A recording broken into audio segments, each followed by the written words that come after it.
کیا قربانی کا جانور آدمی خود اپنے ہاتھ سے ذبح کر سکتا ہے؟ یعنی جو شخص قربانی کرنا چاہتا ہے تو کیا وہ اپنے ہاتھ سے خود قربانی کے جانور کو ذبح کر سکتا ہے یا نہیں؟ تو امام بخاری رحمۃ اللہ علیہ نے بخاری شریف میں باب باندھا ہے، باب من ذبح الاضاحی بیدہ، کہ کوئی اگر قربانی اپنے ہاتھ سے ذبح کرتا ہے، اور اس میں حدیث نقل کی حضرت انس رضی اللہ تعالیٰ عنہ ارشاد فرماتے ہیں کہ آپ صلی اللہ علیہ وسلم کو میں نے دیکھا، ضحى النبی صلی اللہ علیہ وسلم بکبشین املحین، کہ آپ صلی اللہ علیہ وسلم نے دو دمبے ذبح کیے جو سفید تھے، فرأیتہ، تو میں نے آپ صلی اللہ علیہ وسلم کو دیکھا، واضعا قدمہ علی صفاحہما، کہ آپ صلی اللہ علیہ وسلم اپنے قدم مبارک کو ان کی پہلو پر رکھے ہوئے تھے جب ان کو ذبح کر رہے تھے، یسمی و یکبر، بسم اللہ اور اللہ اکبر کہہ کر ان کو آپ صلی اللہ علیہ وسلم نے ذبح کیا۔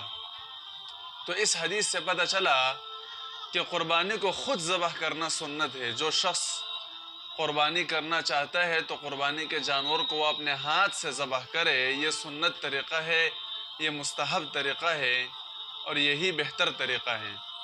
لیکن اگر کوئی کسی اور سے ذبح کراتا ہے، خود ذبح کرنے میں اگر مرد ہو تو مرد بھی خود ذبح کرتا ہے، عورت بھی خود ذبح کر سکتی ہے اور بہتر یہی ہے۔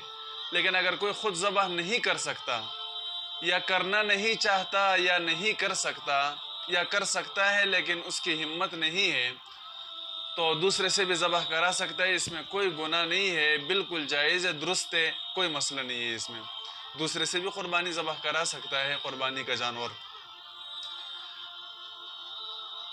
اسی باب کے نیچے حضرت عبداللہ ابن عمر رضی اللہ تعالیٰ عنہ کے بارے میں لکھا ہے کہ انہوں نے قربانی کا جانور ذبح کرنے میں کسی اور سے مدد لی، اور حضرت ابو موسیٰ اشعری رضی اللہ تعالیٰ عنہ کے بارے میں لکھا ہے کہ انہوں نے اپنی بیٹیوں کو کہا کہ آپ قربانی کا جانور خود ذبح کریں، انہیں اپنی بیٹیوں کو حکم دیا۔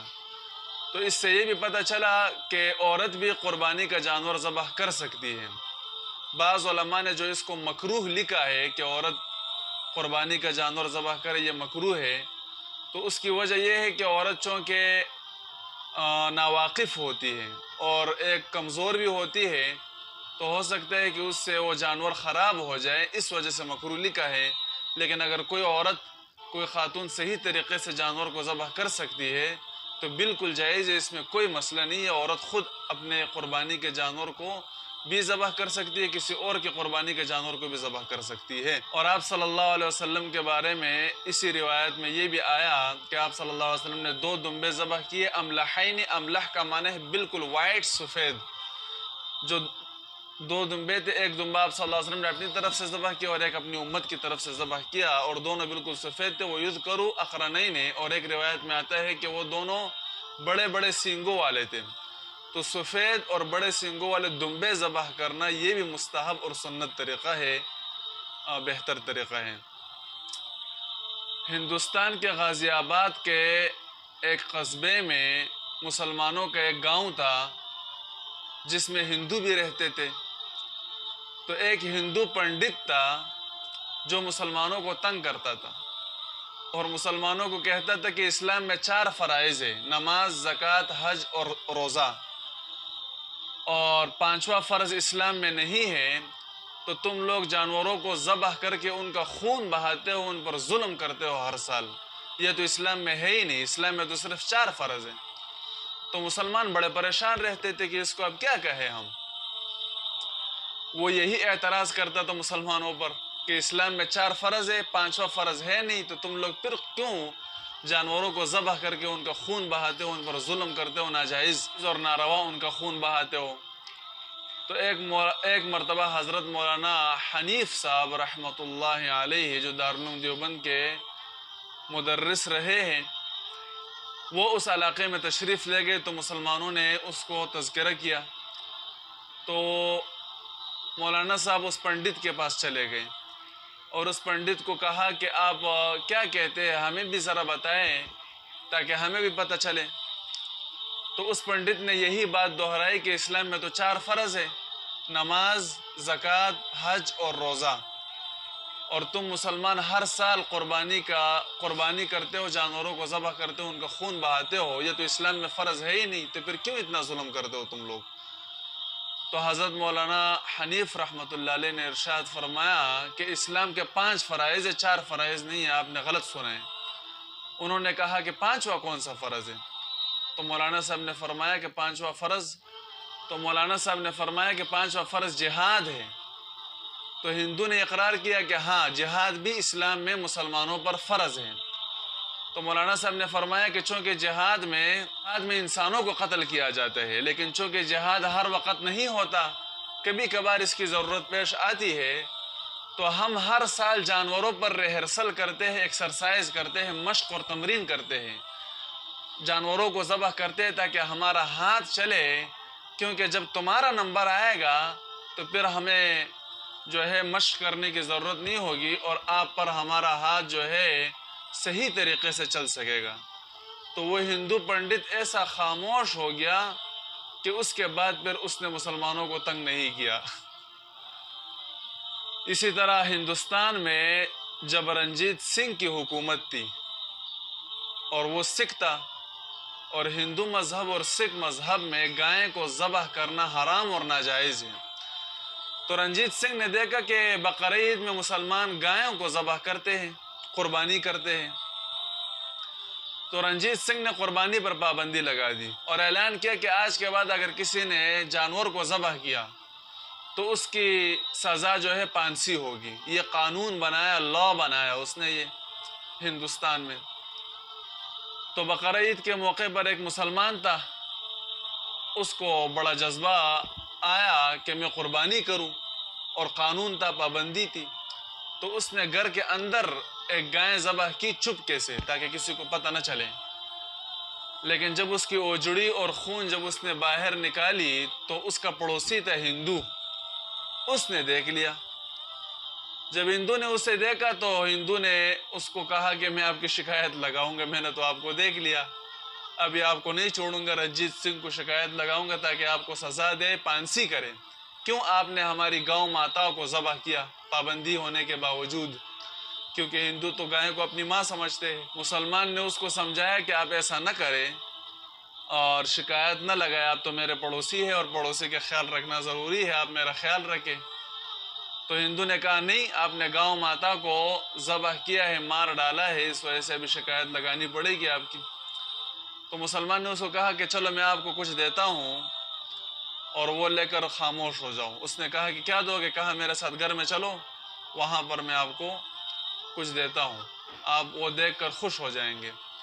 ہندو کو جب اپنے گھر لے گیا تو وہاں پر اس کو ذبح کر دیا، گائے کے ساتھ ہندو کو بھی ذبح کر دیا۔ تو جب اس کو ذبح کر دیا، مار دیا، اس کو بوری میں ڈال کر روانہ کیا کہ کہیں دریا میں پھینک دے، تو راستے میں کسی کوتوال پولیس نے اس کو روک لیا، کہا کہ بھئی بوری میں کیا لے کر جا رہے ہیں؟ اس نے کہا کہ کپڑے ہیں، دریا کے کنارے دھونے کے لیے لے کر جا رہا ہوں۔ تو پولیس نے کہا کہ تلاشی دو، کپڑے تو اتنے بھاری نہیں ہوتے۔ اس نے کہا کہ کپڑے تو بھاری نہیں ہوتے، لیکن یہ گیلے ہو گئے تھے، اس وجہ سے بھاری نظر آ رہے ہیں۔ پولیس نے کہا نہیں بھئی تلاشی دو۔ جب تلاشی دی تو اس کے اندر سے ہندو نکل آیا جو مر گیا تھا، تو کہا کہ آپ نے تو آدمی کو قتل کیا ہے۔ رنجیت سنگھ کے دربار میں پیش ہوا وہ۔ رنجیت سنگھ نے پوچھا کہ آپ نے اس کو کیوں قتل کیا؟ اچھا، رنجیت سنگھ کی ایک عجیب خاصیت تھی کہ اگر کوئی سچ بولے تو اس کو معاف کر دیتا تھا، چھوڑ دیتا۔ تو مسلمان نے کہا کہ میں نے گائے ذبح کی تھی، یہ میری شکایت لگا رہا تھا، اس وجہ سے میں نے اس کو قتل کر دیا، میں نے سمجھایا لیکن یہ بات نہیں مان رہا تھا، اس وجہ سے میں نے قتل کر دیا۔ رنجیت سنگھ نے کہا کہ آپ نے سچ بولا، اس وجہ سے میں آپ کو چھوڑ رہا ہوں، لیکن آئندہ کے لیے ایسا نہیں کرنا۔ مسلمان نے کہا ٹھیک ہے۔ اگلے سال پھر اسی مسلمان نے دوبارہ 2 گائیں ذبح کی اور روڈ پر ذبح کی، تو پولیس نے اس کو پکڑ کر رنجیت سنگھ کے دربار میں پیش کر دیا۔ رنجیت سنگھ نے کہا کہ یہ تو وہی آدمی ہے، اس کو جیل میں بند کر دو اور صبح 4 بجے اس کو پانسی کر دو۔ جیل میں اس کو بند کر دیا۔ رات کے 1 بجے رنجیت سنگھ کا بیٹا پیدا ہوا، اور کئی زمانے سے رنجیت سنگھ کی اولاد نہیں تھی، بیٹا نہیں تھا۔ تو بیوی نے رنجیت سنگھ کو بلایا اور کہا کہ ہمیں اتنے زمانے بعد منتوں کے بعد بیٹا ملا ہے، خوشی کا موقع ہے، تو اس مسلمان کو آپ چھوڑ دیں، پھانسی نہ کریں۔ تو رنجیت سنگھ نے آرڈر جاری کیا کہ مسلمان کو چھوڑ دیا جائے، اس کو پھانسی نہ کر دیا جائے۔ اگلے سال اس مسلمان نے 3 گائیں ذبح کی، پھر رنجیت سنگھ کے دربار میں پیش ہوا۔ تو رنجیت سنگھ نے مسلمان کو کہا کہ میرے اور آپ کے خدا کے درمیان 3 سالوں سے لڑائی جاری ہے، میں آپ کو قتل کرنا چاہتا ہوں اور آپ کا خدا مجھ سے آپ کو بچانا چاہتا ہے، اور آپ کا خدا غالب ہے، میں مغلوب ہوں، وہ مجھ سے ہر بات جیت رہا ہے، اس وجہ سے اب آپ کو قربانی کرنے کی اجازت ہے، آپ ہر سال بقرعید میں جانور ذبح کریں اور پیسے ہم سے لے، حکومتی پروٹوکول آپ کو دے کر آپ کو اجازت ہے ذبح کرنے کی۔ تو یہ ہوتا ہے ایمانی جذبہ۔ جب آدمی اللہ کے لیے قربانی دیتا ہے تو اللہ رب العزت اس کے لیے راستے کھول دیتے ہیں اور بڑی سی بڑی رکاوٹ اس کے لیے ختم ہو جاتی ہے۔ تو یہ جو قربانی ہے یہ بھی دراصل ایک ٹریننگ ہے مسلمانوں کے لیے، کیونکہ اس میں ایک مال بھی خرچ کیا جاتا ہے، کیونکہ جانور خریدنا یہ پیسوں پر ہوتا ہے، اور دوسرا جانور کا خون بہایا جاتا ہے۔ تو ان دونوں سے اشارہ ہوتا ہے کہ جب تک دین پر اور اللہ کے راستے میں اپنا مال اور جان خرچ نہیں کرو گے تب تک دنیا و آخرت میں آپ کو کامیابی نہیں ملے گی اور آپ کے لیے راستے نہیں کھلیں گے۔ جب آپ اپنا مال بھی خرچ کریں گے، جان بھی خرچ کریں گے، تو ان دونوں کے خرچ کرنے کے بعد اللہ رب العزت دنیا و آخرت میں آپ کو کامیابی عطا فرمائیں گے، اور جو رکاوٹیں ہوگی، جو مشکلات ہوں گے، وہ سب راستے کھول دیں گے، جیسے صحابہ نے قربانیاں دی اور انبیاء نے قربانیاں دی۔ تو یہ بقرہ عید کی قربانی یہ ہمارے لیے ایک مثال ہے، ایک عبرت ہے، ایک نصیحت ہے، تاکہ ہم اس سے عبرت حاصل کریں کہ اپنی پوری زندگی اس رنگ میں ڈال دیں۔ تو اللہ رب العزت ہمیں عمل کرنے کی توفیق عطا فرمائے۔